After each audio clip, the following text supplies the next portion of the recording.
Comment créer des semences lavées grâce au vieux concombre que vous avez à récolter.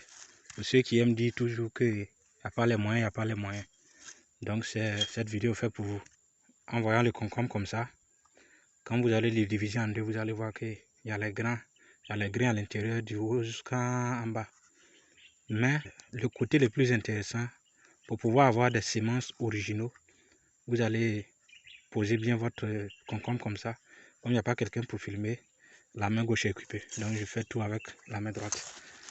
Au lieu de vouloir enlever toutes les semences qui sont à l'intérieur, vous allez seulement choisir la partie originale.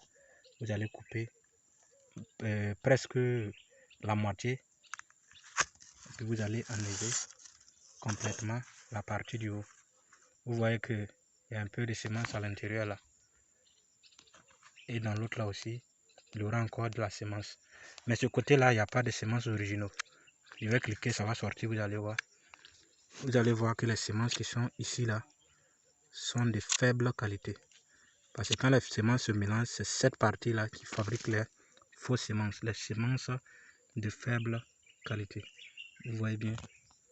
Alors que ici là, si je clique un peu et puis vous voyez, vous allez voir que ce sont des grains robustes qui sont à l'intérieur ici, bien durs, ce sont des grains bien durs. C'est vers le bas qu'il y a les bonnes semences. Donc après avoir coupé du côté qui relie la mer, vous allez encore tailler un peu là derrière là. Ce côté là aussi, je peux que ça se trouve encore des semences de qualité, de qualité plutôt. Quand on touche encore vers l'arrière ici là, vous allez voir encore qu'on fait sortir de petites semences, des semences qui n'est pas de bonne qualité. Quand vous semez ceux-là, ça ne germe pas. Donc vous taillez bien. Voilà, comme ça vous allez voir qu'ici là, il y a les gros grains qui sont là. Et l'autre côté aussi, les gros grains. Donc grâce à ça maintenant, vous pouvez simplement mettre votre doigt pour appuyer. Vous mettez votre doigt, vous appuyez. Si vous voulez diviser avec la machette, vous allez tout endommager. Donc quand vous mettez la main et vous poussez, vous allez voir que ça tombe directement en bas. Comme si c'était une poule qui pondait des œufs. C'est du pâte plein de semences originaux.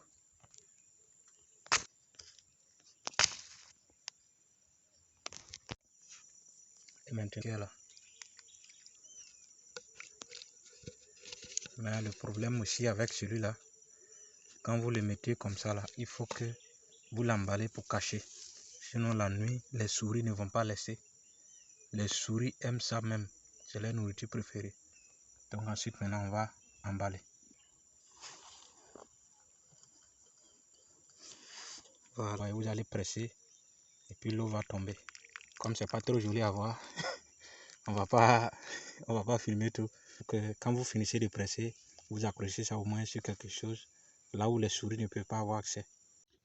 Et maintenant voici l'étape finale qui consiste dans le séchage. J'ai bien éparpillé. Maintenant, après avoir fait sécher sous le soleil pendant une journée, tout le reste vous le faites sécher à l'ombre pendant 3 jours de plus. Et ensuite maintenant, vous gardez ça encore pendant au moins 3 jours de plus avant de pouvoir les semer. Moi ici, je n'ai pas besoin, c'est juste simplement pour vous montrer comment est-ce qu'on fait. Une fois fini de sécher, vous grattez avec vos doigts pour pouvoir ramener ça à un seul endroit et puis vous le renversez dans un récipient comme je l'ai fait ici. Mais quand vous grattez, ne grattez pas en force, faites un peu en douceur. Et il y aura d'autres qui vont rester collés encore sur la paille là. Ce sont les semences faibles. C'est pourquoi j'ai dit choisissez une paille qui est pour pouvoir gérer, mais c'est plus agréable avec un paille.